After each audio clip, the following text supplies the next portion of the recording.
The lobby of Meridian Financial's flagship branch was quiet. The kind of quiet that came not from peace, but from judgment. Conversations paused mid-sentence, pens stopped clicking, and eyes trailed toward the woman standing at counter 3. She wore a simple navy hoodie, dark slacks, and modest shoes. No designer handbag, no visible jewelry. Only a leather purse that looked well-loved and a composure that seemed unbreakable. Her name was Angela Freeman, and at that moment, she was just another customer, or so everyone thought. Across the marble counter, a teller named Beth shifted uneasily as Angela slid a withdrawal slip across the surface. The amount written in neat, steady handwriting made Beth's breath hitch. $115,000. She glanced at the number, then at Angela, and her smile wilted like paper in water. That's quite a bit of money, Beth said, her tone flattening. Yes, Angela replied softly. It's from my personal account. Beth hesitated, chewing her lip. Then she leaned slightly toward the next counter, whispering something to the man beside her.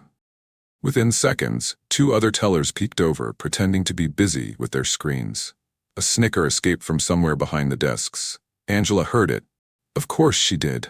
But she stood still, her hands gently folded, her breathing slow and even. From the corner of the room, a middle-aged white woman tilted her head, clutching her handbag closer, as if the number on that slip had turned Angela into a threat. The young security guard near the door glanced over too, uncertain if he should step forward or stay put. Then came Jessica Keller, the branch manager. Blonde hair pulled into a perfect bun, gold name tag shining against a tailored jacket, the kind of professional who walked like she owned the air around her. She didn't bother smiling as she approached the counter. Is there a problem here? Jessica asked, looking not at her employee, but directly at Angela, the way someone might look at a trespasser. No problem, Angela answered evenly, just a withdrawal. Jessica's gaze flicked to the slip, then back up. $115,000? Her voice rose slightly, sharp enough to slice the silence. That's a substantial amount. Do you have proof these funds belong to you? Beth's eyes darted to the floor. She'd heard the tone, that slow, condescending rhythm reserved for people the manager thought didn't belong here. Angela pulled out her ID and bank card, placing them side by side. My identification should be enough. Jessica didn't reach for them immediately. She folded her arms, assessing Angela from head to toe, her expression hovering somewhere between disbelief and disdain. You'll have to wait. We'll need to verify a few things first.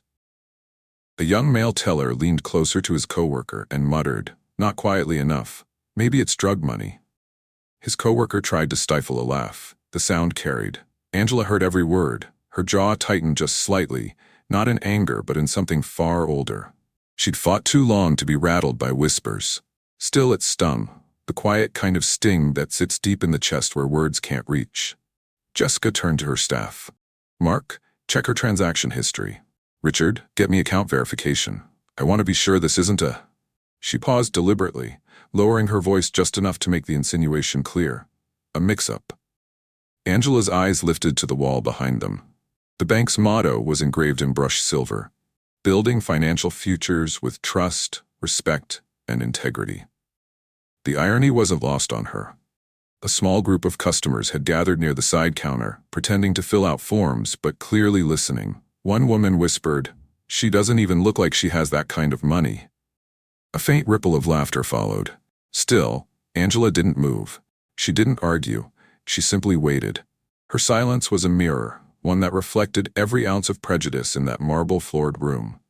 Jessica finally took the ID, holding it between 2 manicured fingers as if contact might stain her. "Mrs. Freeman," she said, pronouncing the name slowly. "You'll need to understand something. We can't just hand out cash to anyone who walks in." The room seemed to exhale all at once. Angela met her gaze steadily. "Anyone?" she asked. Jessica's lips curved into a smile that wasn't a smile at all. She slid the slip back across the counter, her voice low, cold, final. "Ma'am," she said, "we don't handle amounts like that for people like you. If you believe respect should never depend on appearance, take a second to hit like and subscribe, and comment your country below. We love seeing where you're watching from." The laughter from the teller's corner had already faded, but the aftertaste lingered. Thick, heavy, impossible to ignore. Angela didn't storm out. She didn't raise her voice. She simply stepped aside, choosing a chair in the waiting area with a clear view of every counter. From that seat she could see what most people never notice: who was welcomed, who was questioned, who was quietly dismissed. Her posture stayed calm, legs crossed neatly, fingers clasped in her lap. But behind those still hands, her mind was sharp and alert. Years of corporate discipline had trained her to observe before reacting. What the employees took for passivity was, in fact, a silent audit in motion. A man in a tailored suit entered through the glass doors, phone pressed to his ear. Before he even reached the line, a teller stood, smiling brightly. "Good morning, sir. Right this way. We'll get you settled." No ID check, no hesitation. Within minutes, the man was seated in a private office, laughing over coffee. Then came an elderly Asian couple.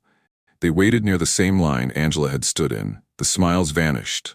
No good morning, no offer of help, just a hand motion toward the ticket dispenser. The husband pressed the button, received number G47, and sighed softly. Angela noticed every detail: the way tone shifted, how warmth was rationed like privilege, how courtesy had conditions. A young white woman with a stroller approached the counter next. The teller leaned forward, grinning, cooing at the baby, before even asking what she needed. "You're too cute. What can I do for you, hon?" 2 minutes later, transaction done. A Hispanic man in work boots replaced her at the window. The same teller's smile dissolved. "You'll need 2 forms of ID, she said flatly, though the same policy hadn't been mentioned moments earlier. Angela's eyes narrowed slightly. The bias wasn't loud. It never was. It lived in tone, in pauses, in who got the benefit of the doubt. Every minute revealed another layer. A black woman in scrubs approached a teller with a deposit slip. Her hands were still powdered from latex gloves. She'd come straight from a hospital shift. The teller barely looked up. "You'll have to wait," she said, gesturing to an empty queue. Angela tilted her head, studying the pattern. It wasn't just about her withdrawal. This branch, the company's supposed flagship, operated with a hierarchy built on unspoken assumptions. A phrase floated through her mind, one she'd said many times in boardrooms.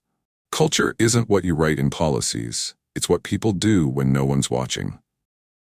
She leaned back slightly, gaze tracing the framed plaques on the wall. Branch of the Year, Outstanding Customer Satisfaction, Top Revenue 2023. The awards gleamed like armor, but she knew numbers could lie. She'd seen it before. Branches that thrived on exclusion, where profit masked prejudice. Jessica Keller reappeared from her glass-walled office, walking briskly toward the counters. Her eyes flicked briefly toward Angela, just long enough to convey annoyance that she was still there. Jessica's posture screamed authority, but her authority was built on performance metrics, not people. And Angela knew those numbers better than anyone. She'd signed the performance reports herself. That was the moment it clicked. This wasn't about a single rude employee or one bad manager. It was structural. The same systemic neglect she'd read in customer exit surveys, disguised under phrases like inconsistent service or felt unwelcome. A teenage boy held the door for an older white man. The man nodded in appreciation. When the same boy later approached a teller with a question about his student savings account, the teller sighed. "Do you even have an account here?" she asked, without looking up. Angela exhaled slowly, not out of exhaustion, but realization. This was the reality she'd been searching for, unfiltered, unpolished, undeniable. Her phone buzzed in her purse. A message from her assistant. "Board meeting at 4. Want me to reschedule?" Angela typed one reply, "No, I'll be there," with findings.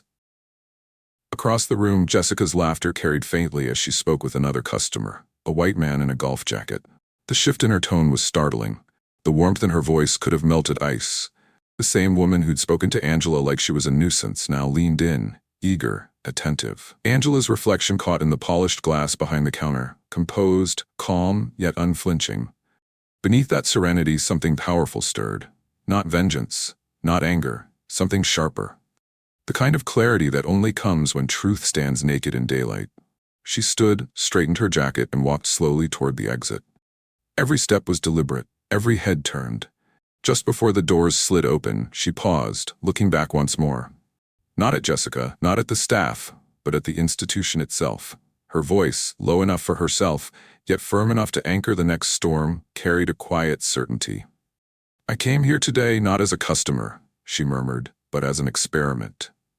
Angela Freeman had once stood behind the very kind of counter she was humiliated at that morning. Years ago, she'd worn the same Navy uniform, smiled through exhaustion, and greeted every customer with the respect she wished the world would return. Back then, her name tag had read teller trainee. She was 21, the youngest in her branch, earning barely enough to afford her evening MBA classes. She'd learned early that some customers looked through her, not at her, that respect in finance came with a skin tone, not a title. But she stayed. Not out of desperation, but conviction. For Angela, banking wasn't just about money. It was about access, dignity, and the belief that everyone deserved to feel safe where their future was kept. Over the years, she rose through the ranks, teller to senior officer, officer to branch manager to regional director. Every title she earned came with resistance disguised as feedback. You're too assertive. You might want to soften your tone. You're talented, but the board might prefer someone more familiar. More familiar. She'd learned to translate corporate euphemisms. They never said white. They didn't have to. Angela worked twice as hard, never allowed herself to stumble. Her reports were flawless, her quarterly numbers untouchable. When clients saw her results, they didn't see color, they saw competence. But inside those glass-walled boardrooms, bias still whispered through smiles. She could hear it in the silence that followed her presentations, the way some executives nodded but never made eye contact. When she finally became Chief Operating Officer, her first policy draft wasn't about profit, it was about equity in service. She'd seen too many branches catering differently to different faces. Yet when she pushed for reform, the resistance came dressed in politeness. Angela, these initiatives are important, but they might make staff uncomfortable. Uncomfortable, another word she'd learned to translate. It meant accountability. Then 5 years later, when the previous CEO retired, the boardroom went quiet.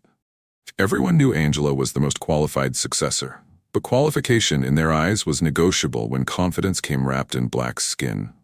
Whispers spread. Would major clients accept her as the face of the institution? Would investors feel reassured? Would she make too many changes? She smiled through it all, not because she was unaffected, but because she had mastered the art of quiet defiance. When the final vote came, she won by one ballot, just one. And in her acceptance speech, she'd made a promise that unsettled the room. I will ensure every client, every employee, and every community we serve experiences the same level of respect and excellence. No exceptions. She meant every word. But when quarterly audits came in, the numbers told a different story. Complaint records looked clean, but exit interviews revealed cracks. Customers of color closing accounts, citing poor treatment, cold interactions, or unexplained delays. The patterns weren't accidents, they were habits. Habits that had been normalized by years of unchecked bias. Angela didn't need a PR campaign, she needed the truth. So she built a quiet plan, one that didn't rely on spreadsheets or surveys. She would see it for herself. That's how the experiment began.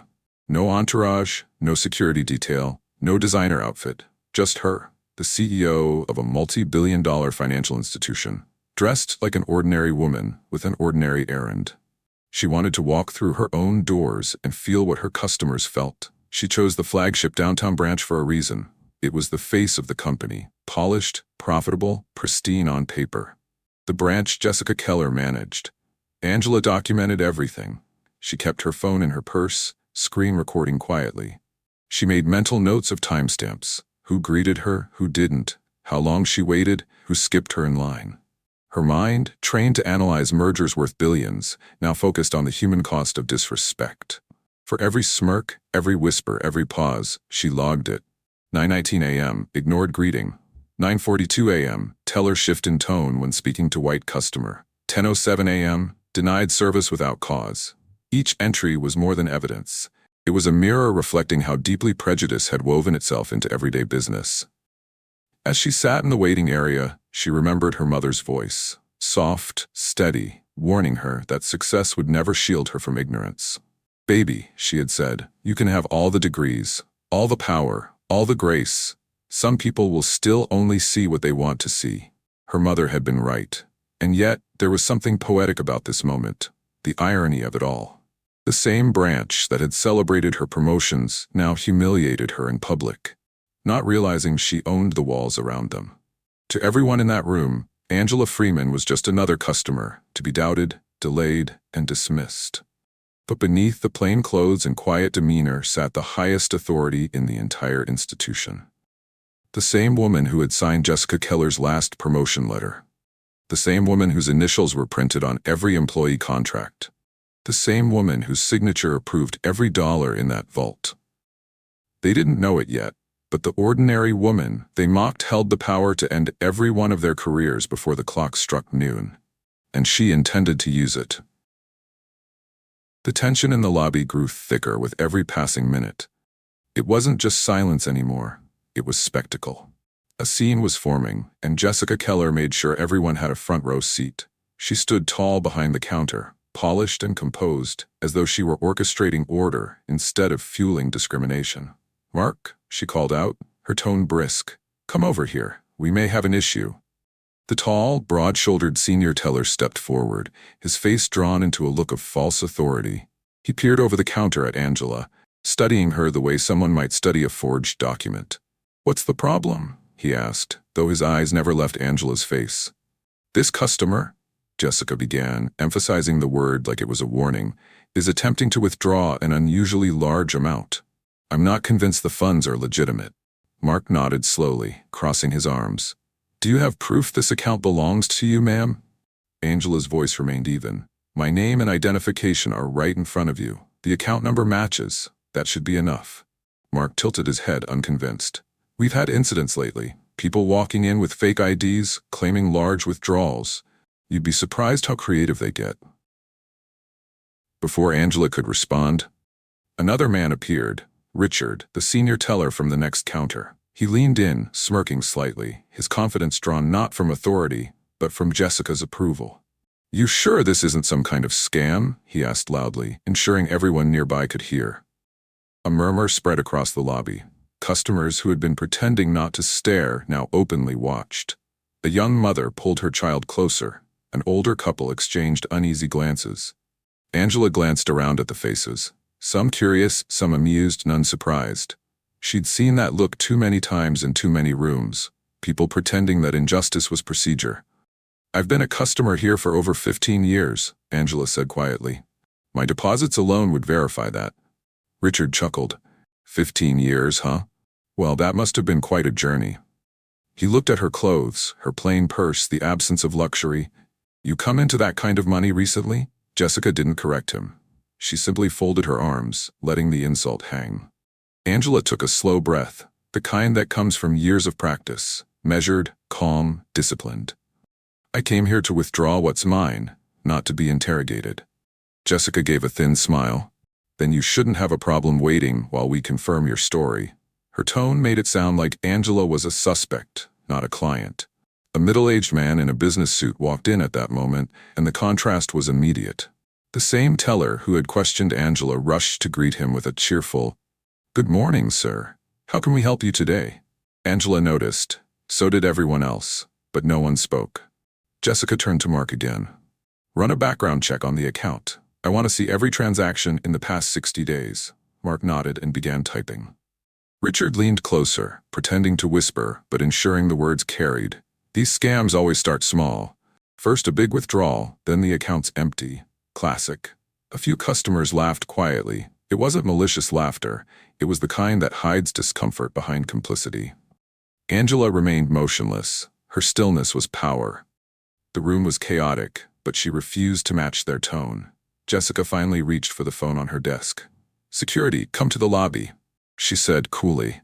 "We have a situation." The word situation echoed across the marble floor. The uniformed guard entered moments later, uncertain and uneasy. He looked from Jessica to Angela, hesitating. "Is there a problem, ma'am?" Jessica gestured toward Angela. "We're verifying a suspicious transaction. Please stay nearby." Angela turned her head toward the guard, her voice calm. "There's nothing suspicious here, only a withdrawal that your staff seems unable or unwilling to process." The guard didn't respond. He simply stood back, watching, unwilling to challenge his superior. Murmurs filled the air again. Words like fraud, scam, and verification floated in fragments. In that moment, it wasn't money they were trying to take from her. It was belonging. The quiet dignity of being seen as legitimate, as equal. The irony wasn't lost on Angela. She had spent decades ensuring this bank's systems worked flawlessly. Now those same systems were being weaponized against her by people too blinded by prejudice to see the truth standing in front of them. Jessica adjusted her blazer and looked at Angela again. "We're doing this for your protection," she said, her voice dripping with false politeness. "You'd be surprised how many people like you get caught in fraud rings." "People like me," Angela repeated softly. The words sank like stones into the air. She looked toward the nearest wall, where a security camera was mounted, a small black dome, blinking red. Its lens was angled toward the counter, recording everything. Jessica followed her gaze, perhaps thinking she'd intimidated Angela into compliance. But instead, Angela's expression shifted. For the first time since she walked in, she smiled. A slow, knowing smile that didn't reach her eyes. It wasn't the smile of defeat. It was the smile of someone who knew every second was being recorded. Someone who understood that justice didn't need noise. It just needed proof. And that proof was already rolling on tape. The room had gone from condescending whispers to full-blown spectacle. Everyone waited for Angela to break, to raise her voice, to prove them right. But she didn't. She simply reached into her purse and took out her phone. No rush, no trembling fingers. Just calm, precise movement. Jessica's eyebrows arched. "Ma'am, I think we've had enough of this performance," she said, her tone icy. "If you can't cooperate, I'll have to ask you to leave." Angela didn't look at her. She scrolled through her contacts with unhurried ease. The quiet beeping of the keypad filled the air like a countdown. Mark muttered under his breath. "She's probably calling some relative to come shout at us." Richard smirked. "Or her boyfriend. Maybe he'll pay the overdraft." A few tellers laughed quietly. Nervous, cruel laughter meant to feel safe behind numbers. Angela raised the phone to her ear. "Yes," she said simply, her tone firm but steady. "This is Angela Freeman. I'm at the downtown branch." Jessica scoffed audibly. "Oh, please," she said, stepping closer, crossing her arms. "You expect me to believe that?" Angela met her eyes then, the first time she'd looked directly at Jessica since the ordeal began. Her gaze didn't waver. It was steady. "Yes," she repeated. "Angela Freeman." Jessica rolled her eyes and turned to her staff. "She's pretending to be the CEO now. Unbelievable." The tellers exchanged smirks. Mark whispered, "Maybe next she'll say she owns the bank." Angela's voice remained calm as she spoke into the phone. "Diane, I need you in the downtown branch. Right now." Her tone had shifted. Not pleading, not angry, just commanding, the kind of authority that doesn't shout to be felt. Jessica stepped forward, lowering her voice to a stern whisper that everyone could still hear. "Ma'am, I don't know who you think you're calling, but I'm giving you one final warning. Either you leave this branch or I'll have security escort you out." Angela tilted her head slightly, her eyes never leaving Jessica's. "Then you'll need to explain that to the board." The room froze. The words hung in the air, heavy, confusing. The staff exchanged looks, half disbelief, half unease. Jessica blinked, momentarily thrown off balance, before regaining her composure. "Nice try," she said with a laugh that didn't sound convincing. "You're bluffing." But Angela wasn't bluffing. She turned her phone screen toward Jessica, the caller ID clearly displayed. "Diane Porter, head of operations." Jessica's smile faltered. Mark leaned forward slightly, frowning. Richard's smirk vanished. Angela ended the call and placed the phone gently on the counter. "She'll be here shortly," she said, her voice calm. "You might want to prepare your paperwork." Jessica crossed her arms again, trying to reclaim control. "You can't just call an executive like that. Diane Porter doesn't come running because a customer makes threats." Angela didn't answer. She simply looked up at the nearest security camera, the same one that had recorded every insult, every smirk, every word. Her silence said more than anything she could have spoken. The guard shifted awkwardly, but glancing between them, unsure whose side he was on. In the distance, the soft buzz of the elevator echoed through the marble walls, faint but enough to make the tension in the lobby sharpen. "Ma'am, I'll ask you again to wait outside," Jessica said finally, but her voice had lost its certainty. Angela didn't move. Her phone buzzed on the counter. A new message appeared. "Diane Porter, on my way. Don't move." Angela picked it up and replied with a single word, "Understood." Across town, on the 21st floor of Meridian Financial Headquarters, the operations department was in chaos. The moment Diane had received Angela's call, she hadn't hesitated. Her assistant watched her pale. "Is everything okay?" Diane's voice trembled slightly as she replied, "She's at the downtown branch." Within minutes, the news had spread.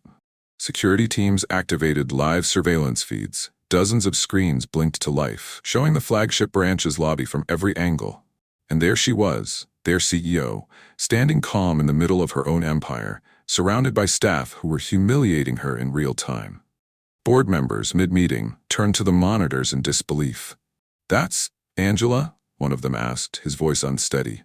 Another whispered, "Dear God, they don't know who she is." On screen, Jessica was pacing behind the counter, arms folded, still oblivious. Mark and Richard leaned against their desks, laughing quietly. The guard stood awkwardly by the wall, hands clasped, pretending not to exist. The chairman of the board pressed his palms against the table. "Record everything," he ordered. "Every second of this." Angela, unaware of their reaction upstairs, stood motionless in the center of the lobby, her reflection glinting in the marble floor beneath her feet. Downstairs, arrogance. Upstairs, shock. Two worlds colliding in one building, and between them, a single woman, steady as steel, waiting. The last sound in the boardroom was the faint hum of the security feed as Angela lifted her head, eyes locking once again on the ceiling camera. For the first time since the chaos began, no one in either room said a word. Because everyone, from the tellers to the top floor, suddenly understood that silence could be far louder than shouting. And in that silence, justice was beginning to breathe. The screen froze on Angela's face. Unflinching, unbowed, waiting for the moment the truth would finally walk through those doors. On the 21st floor of Meridian Financial's gleaming glass tower, the boardroom had fallen into an unnatural quiet. The only sound came from the wall of security screens flickering in real time, the lobby feed from the downtown branch. The CEO, Angela Freeman, stood in the center of the image, calm and composed. Around her, employees whispered and laughed, unaware that every second of their arrogance was being broadcast to the very heart of the institution. Diane Porter gripped the edge of the conference table, her pulse thundering. She'd worked beside Angela for more than a decade. They'd survived corporate storms, boardroom betrayals, and the endless uphill battles that came with being women of color in finance. But she'd never seen Angela this still. This silent. "She's just standing there," one board member murmured, staring at the footage. Another adjusted his tie nervously. Do they not know who she is?" Diane shot him a look sharp enough to silence him. Apparently not. Without another word, she grabbed her security badge and bolted for the door. Her heels struck the marble like a metronome of urgency, sharp, echoing, relentless. Her assistant hurried after her, holding an iPad showing the same live feed.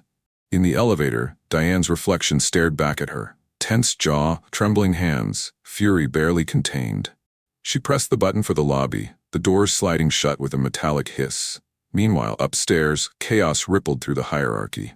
The chairman of the board, Jonathan Prescott, turned to the head of security. "How long has this been happening?" 17 minutes, sir," came the answer. 17 minutes, Prescott repeated, voice cracking. 17 minutes of recorded discrimination against the CEO of this institution.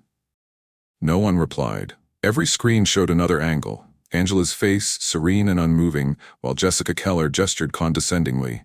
Mark leaned back laughing. Richard whispered to his colleague.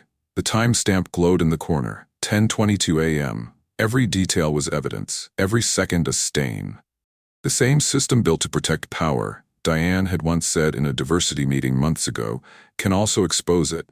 Now, those words felt prophetic. The surveillance system, installed to safeguard the company's assets, was revealing something the board had long ignored, the quiet rot within their own walls. Angela's composure on the screen was disarming. She didn't argue. She didn't react. She let them bury themselves with their own words. "Ma'am, she's calling for Diane Porter," one of the teller's voices carried through the feed. Diane's name echoed in the boardroom like a summons. Everyone turned to the door she had just exited. The elevator numbers ticked down, 19, 17, 12, 8. Down below, Jessica was pacing, her authority starting to fray. Mark asked, "Should we close her account? Just to be safe?" Jessica snapped, "Don't touch it. Let's wait for verification." The guard stood by awkwardly, eyes darting toward Angela, unsure what to believe. In the boardroom, Prescott exhaled through his teeth. "This is going to destroy us publicly." One executive whispered, "Or it might save us, if we handle it right." Prescott frowned. "Handle it? We're watching our entire code of ethics collapse on live feed." Diane's elevator chimed open in the lobby. The doors parted, and she stepped out, eyes instantly finding Angela across the room. The distance between them, polished floor, marble counters, clusters of staring customers, felt like a battlefield. Everyone turned as she approached. Her ID badge glinted. The tellers froze. Jessica's hand, mid-gesture, faltered. "Mrs. Porter," Jessica stammered, forcing a smile. "We were just verifying a transaction issue." Diane's expression didn't change. "A transaction issue?" she repeated slowly. "Is that what you call this?" She didn't raise her voice. She didn't need to. Authority radiated from her presence. Angela turned slightly toward her, the faintest trace of acknowledgement passing between them. Not relief, not anger, just understanding. Back upstairs, the board members watched the confrontation unfold in silence. They could see the fear ripple through the staff, the color drain from Jessica's face, the unease settle into every corner of that pristine lobby. The head of PR whispered, "Should we cut the feed?" Prescott shook his head. "No. Let it play." His tone was heavy, almost reverent. "Let them see what we've built." Another monitor switched angles, showing customers pulling out their phones, filming what they sensed was history in the making. The hum of whispers filled the space like static. Diane stopped in front of the counter. Her voice was soft but lethal. "Do you know who you've been refusing service to?" Jessica blinked rapidly, her confidence crumbling. I was just following procedure." "Whose procedure?" Diane asked. "The one that teaches you to question a black woman's legitimacy before her account balance?" No one spoke. Even the guard dropped his gaze. In that silence, the cameras captured everything. The tremor in Jessica's hands, the guilt in Beth's eyes, the sheer discomfort of being caught. Upstairs, one of the executives finally said what everyone was thinking. "She's not just uncovering discrimination, she's redefining leadership." Prescott nodded slowly, eyes still on the screen. "She's exposing the truth. And she's doing it without saying a word." Downstairs, Angela remained motionless, the calm center in a storm of panic. Diane stood beside her now. See, the two women facing the counter as the weight of realization settled over the staff. It was 10:29 a.m. The cameras rolled on, immortalizing the moment when power shifted. Not with shouting, not with outrage, but with stillness. And through the silent broadcast of that still frame, the CEO unmoved, the branch unraveling, everyone watching understood one simple truth. The system that had once protected discrimination was now recording its own downfall. Angela exhaled softly, her eyes steady, her voice quiet but certain. "Now," she said, "let's see how deep the damage really goes." The soft chime of the elevator echoed through the marble lobby, slicing through the tension like a blade. Every head turned. For a moment, even the hum of the ceiling lights seemed to quiet. Out stepped Diane Porter, heels clicking in slow, deliberate rhythm against the polished floor, her expression unreadable. She wasn't just another executive walking into a branch. She was the second highest-ranking woman in the entire institution. And her presence carried the kind of authority that didn't need an introduction. Her ID badge glinted under the recessed lighting as she crossed the threshold, eyes locking instantly on Angela. Jessica Keller's confidence evaporated. Her carefully composed smile vanished, replaced by a tight-lipped panic that drained the color from her face. The tellers froze mid-motion, fingers hovering above keyboards, half-completed transactions forgotten. For a few long seconds, no one breathed. "Mrs. Porter," Jessica finally stammered, forcing a tremulous smile. "This isn't necessary. We were just handling a misunderstanding." Diane didn't answer her. She didn't even look in her direction. Her eyes were fixed solely on Angela, who stood exactly where she'd been the whole time, calm, still, centered in the storm. Diane's voice, low but resonant, filled the lobby. "Madam CEO," she said, the words clear and deliberate, "I came as soon as I heard." Gasps rippled through the branch. A few customers froze mid-sentence. A young teller dropped her pen. The guard straightened unconsciously, his posture snapping into attention. The weight of that title, CEO, hung heavy in the air. Jessica blinked rapidly, her brain scrambling to catch up. "CEO?" she whispered, turning sharply toward Angela as if seeing her for the first time. Her mouth opened, but no words came out. Angela finally moved. She took a slow step forward, her heels barely making a sound. "Good morning, Diane," she said softly, her tone polite but unyielding. "Thank you for coming." "Of course," Diane replied, her gaze sweeping over the staff, her expression tightening as she took in the guilty faces, the lowered eyes, the nervous shifting. "I saw everything," Jessica swallowed hard. "Everything?" "Every word," Diane said flatly. "Every second." Angela turned slightly toward Jessica, her eyes calm yet piercing. "You said you were following procedure," she reminded her quietly. "Tell me, which part of your training teaches humiliation?" Jessica's lips trembled. "I'm Adam Freeman. I didn't know it was you. You came in dressed so." She stopped herself too late. Angela tilted her head. "Dressed so? How?" Jessica's voice wavered. "So casually, I assumed." Angela raised a hand, stopping her mid-sentence. "You assumed," she repeated softly. "That's the problem." The line of tellers behind Jessica shifted uncomfortably. Mark and Richard stood frozen in place, their earlier arrogance now replaced by a desperate kind of disbelief. "Ma'am, I assure you, we were only concerned about potential fraud." Mark began, but Diane cut him off sharply. "Fraud?" she said, her voice sharp enough to make him flinch. "On an account that receives multi-million-dollar deposits? On an account signed by the very woman standing in front of you?" The silence that followed was deafening. Angela's gaze moved across the room, taking in each of them. "I didn't come here today to test your banking policies," she said quietly. "I came to test your humanity." A customer near the door exhaled audibly. Another whispered, "She's the CEO?" Angela turned to Jessica again. "You don't get to speak for this bank anymore," she said. Her tone was steady, neither angry nor loud, just final. Jessica's composure cracked completely. "Please, I didn't mean." "You meant every word," Angela said, her voice barely above a whisper. "That's what makes this so dangerous." Diane stepped closer to the counter. "All employees involved in this incident are to be relieved of duty immediately," she said firmly. "I'll handle the paperwork personally." Mark's eyes widened. "Wait, ma'am. Please. Don't," Diane said coldly. "You had your chance to do the right thing." Jessica's shoulders sagged. Her face, once the picture of confidence, now reflected the full realization of what she'd done, not just to a customer, but to her career. Angela looked past her toward Beth, the teller who'd first hesitated but had stayed silent. "You," Angela said softly, "did you feel something was wrong?"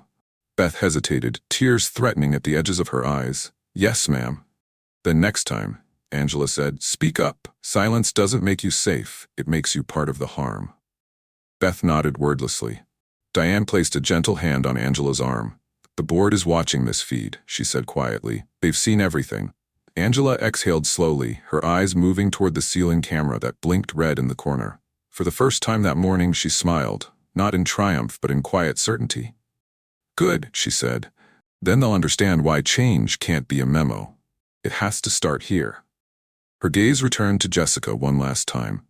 "This branch was supposed to represent excellence," she said evenly. "Instead, it showed exactly what we've been ignoring." Jessica's voice cracked. "Please, don't end my career over a mistake." Angela's expression didn't waver.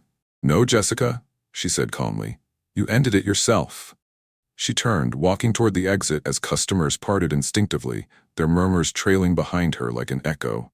The glass door slid open, and the bright sunlight spilled across the marble floor, reflecting her steady stride. Behind her, Diane's voice carried through the silence, cool and decisive. "Effective immediately, this branch is under executive review." And as the doors closed, Angela didn't look back once. The 21st floor boardroom was silent except for the security feed replaying the morning's humiliation. Frame by frame, the truth unfolded. Jessica Keller's smirk, Mark's laughter, Richard's whisper. Every expression, every word, every act of bias illuminated in high definition. Angela sat at the head of the table, composed yet commanding. Beside her stood Diane Porter, arms crossed, expression heavy with disappointment. Across from them sat the three employees who had once ruled their branch with arrogance, now replaced by fear. The footage paused on the moment Jessica had said, "We don't handle amounts like that for people like you." The words hung in the air. "Is that your voice, Miss Keller?" Angela asked quietly. Jessica's knuckles whitened. "Yes, ma'am." "And when you said, 'people like you,' who exactly did you mean?" Jessica opened her mouth, but nothing came out. Angela turned to Mark. "You accused me of fraud. Did you verify anything before you said that?" Mark lowered his gaze. "No, ma'am." Then to Richard, "You mocked a customer, your CEO, while representing this institution. Do you understand what that means?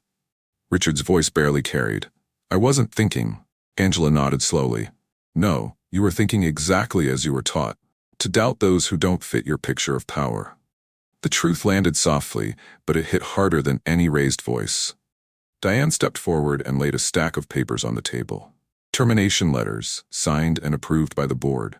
Jessica's eyes widened. Wait, termination? We've given this company years. Angela cut her off. And you destroyed all those years in one morning.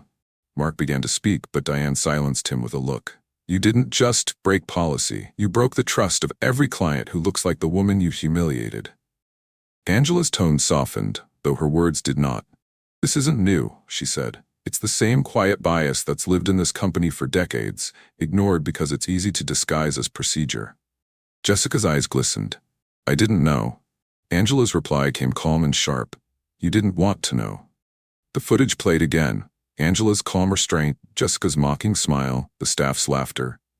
The silence in the room became its own verdict. Process their exits immediately, Angela instructed the HR director, and make sure their replacements understand why.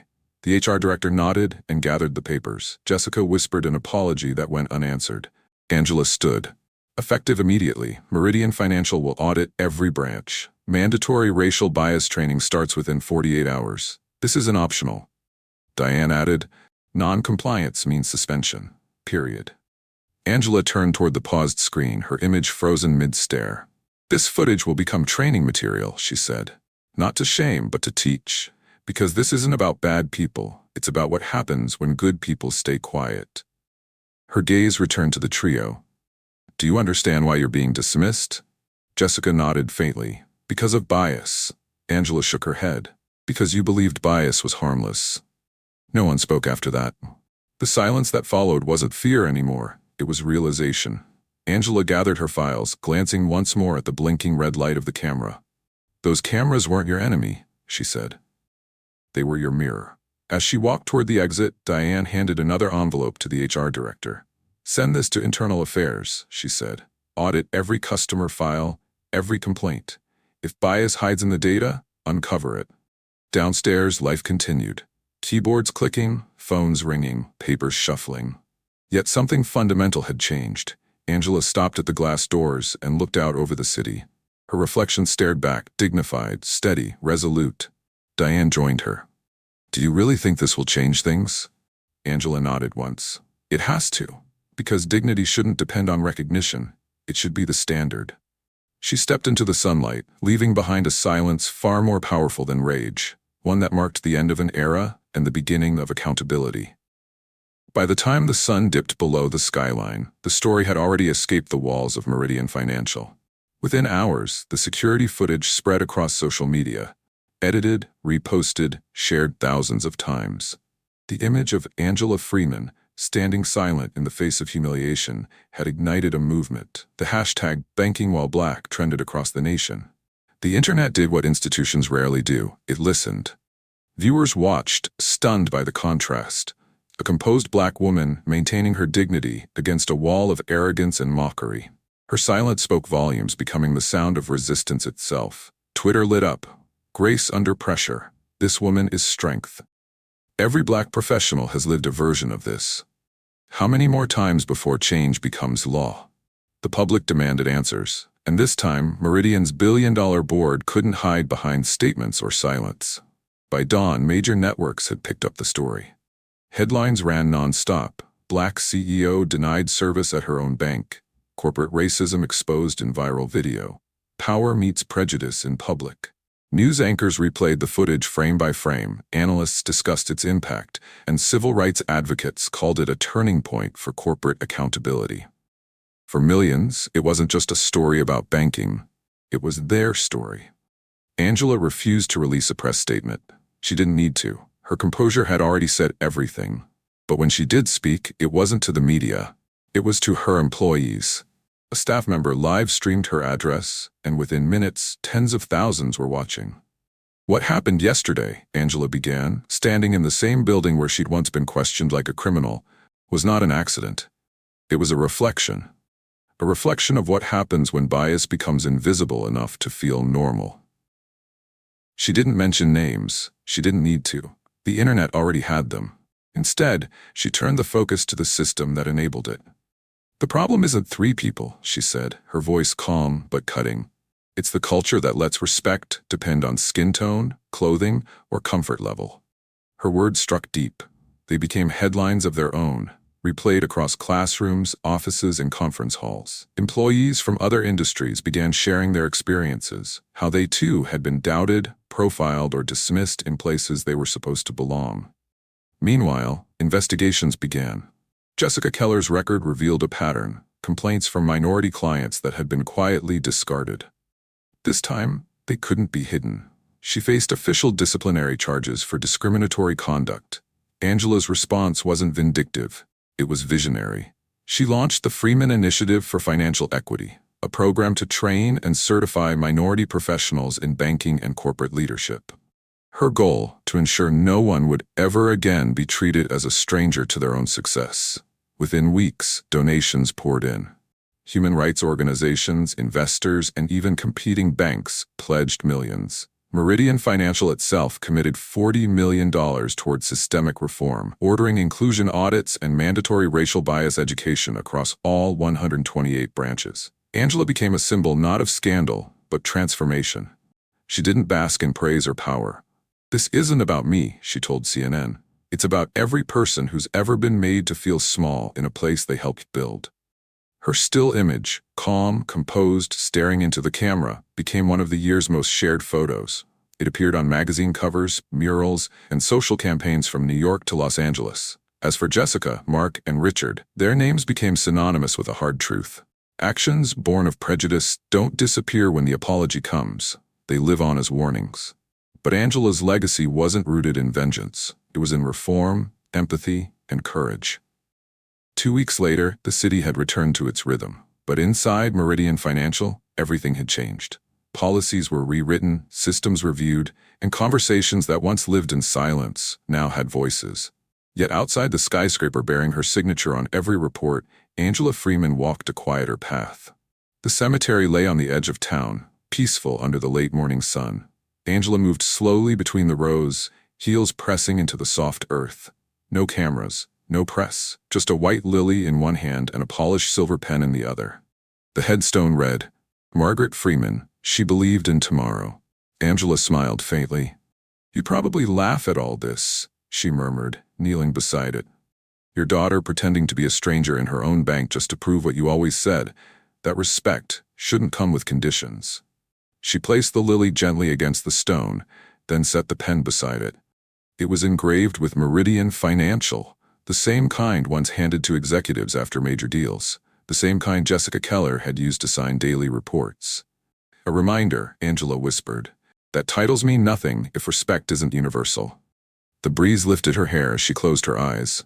Her mother's voice rose from memory. "Never bow, Angela. They can deny you comfort, but never let them take your dignity." That lesson had built her. Not wealth, not position, integrity. When she opened her eyes, she wasn't thinking about viral headlines or the terminated staff. She was thinking of the next young woman who'd walk into a boardroom and doubt her own place. Angela stood and brushed her hands against her blazer. "I didn't fire them out of anger, Mom," she said softly. "I fired a culture of disrespect, one branch at a time." She turned away, her reflection catching faintly in the polished stone, a silhouette of calm power born from humiliation and restraint. Angela's story isn't about revenge, it's about perception, about how power isn't proven by shouting, but by standing still until truth speaks for itself. She could have demanded recognition, Maya continues. Instead, she let silence expose what arrogance tried to hide, because silence, paired with integrity, can echo louder than anger ever will. It's not about being seen, it's about being respected when no one is watching. Have you ever been judged before anyone knew your worth? Have you ever walked into a place you helped build only to be treated like you didn't belong? If so, comment respect below, because dignity isn't a privilege, it's a right. Like and subscribe to Echoes of Hope Stories HQ, because silence should never be the end of any story.